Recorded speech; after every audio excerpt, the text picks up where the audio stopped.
अस्सलाम वालेकुम। मदार news HTV की तरफ से मैं हूं आपकी एंकर पर्सन महराज, और आज हम बात करेंगे कि किस तरह तुर्की 2023 के बाद एक बड़ी ताकत बनकर उभरेगा। लेकिन उससे पहले हमें तुर्की के वो हालात जानना है जिसने तुर्की को तरक्की करने से रोक रखा है।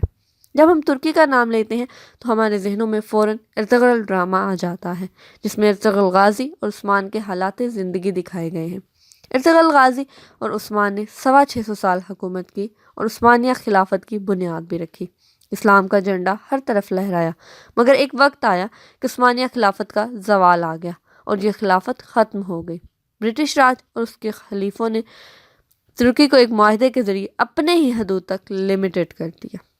ये माहदा लाफसान के तौर पर जाना जाता है और इस माहदे में 5 शराइत रखी गई। ये माहदा आज भी फ्रांस में अपनी शराइत के साथ महफूज है। इस माहदे की सबसे बड़ी और पहली शर्त ये थी कि खिलाफत उस्मानिया को ख़त्म कर दिया जाए। ये खिलाफत उस्मानिया के जानशीनों को तरह तरह की अजियतें देकर ख़त्म कर दिया गया और उनके असासों पर कब्जा कर लिया गया। दूसरी बड़ी शर्त तुर्की को एक सेकुलर रियासत बनाना था। तुर्की को एक सेकुलर रियासत बनाकर इस्लामी खिलाफत का खात्मा कर दिया गया। तुर्की पर इस बात की पाबंदी लगा दी गई कि वो अपने मुल्क में छुपी मादनियात को खोद कर नहीं निकाल सकता, बल्कि वो पेट्रोल और दूसरी मादनियात खरीदेगा। इस माहदे के बाद तुर्की अपनी बंदरगाहों पर टैक्स भी नहीं ले सकता। तुर्की में फास्फोरस नाम का एक समंदर है जिसे बैनुल अक़वामी करार दे दिया गया, यानी हर कोई बिना टैक्स दिए उसको इस्तेमाल कर सकता है, जबकि ये समंदर नहर स्विस के बाद दुनिया की दूसरी बड़ी ट्रेडिंग प्लेस है। ये माहदा 100 साल के लिए था और इसकी एक शर्त ये भी थी कि तुर्की कभी भी इसकी खिलाफ वर्जी नहीं करेगा, कभी भी इसको नहीं तोड़ेगा। अब तुर्की के 100 साल 2023 में ख़त्म होने जा रहे हैं और तुर्की का अगला मास्टर प्लान क्या हो सकता है। इसमें सबसे पहले तुर्की अपने मुल्क में ड्रिलिंग शुरू करेगा, यानी पेट्रोल की खुदाई शुरू करेगा और पेट्रोल निकालकर ख़ुद को मुआशी तौर पर मजबूत करेगा। दूसरा अहम काम, अपने समंदर पर टैक्स लगाएगा, यानी अब हर कोई बिना टैक्स अदा किए यहाँ से नहीं गुजर सकता, बल्कि उन्हें टैक्स देने होंगे, उसके बाद ही उन्हें यहाँ से जाना होगा। तुर्की एक ऐसी नहर बनाने का प्लान रखता है जिसे नहर इस्तंबुल या इस्तंबुल कैनाल के नाम से जाना जाएगा। ये नहर स्विस से ज़्यादा अहमियत इख्तियार कर जाएगी। तुर्की के सदर की दुनिया भर के मामलात में इंटरेस्ट इस बात को भी शो करता है कि तुर्की कैसे मजबूत होकर उभरेगा। फ़लस्तीन में कुछ हो, तैयब अर्दगान सबसे आगे नजर आए। कश्मीर के मामले में सबसे पहले आवाज़ उठाई।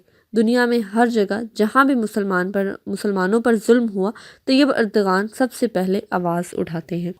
तुर्की माशी लिहाज से ख़ुद को मजबूत करने के साथ साथ अपने हमसाया ममालिक से अपने ताल्लुकात मजबूत कर रहा है। उसने चीन के साथ अपने ताल्लुकात को मजबूत बनाना शुरू कर दिया है। दूसरी तरफ वो ये भी अच्छे से जानता है कि पाकिस्तान वाहिद मुस्लिम एटमी ताकत है, इसलिए वो पाकिस्तान के साथ अपने ताल्लुकात को खुशगवार बनाता जा रहा है।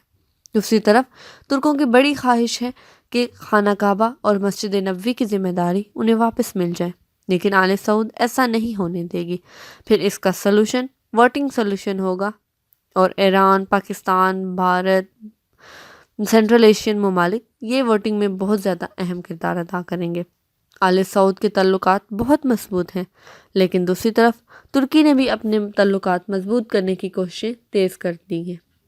मुस्तकबिल में वो ममालिक जिनका इन्हिसार तिजारत पर है, टूरिज़म पर, इजादात पर, टेक्नोलॉजी पर है, वो तरक्की करते नज़र आ रहे हैं, ना कि वो जिनका इन्हिसार तेल पर है।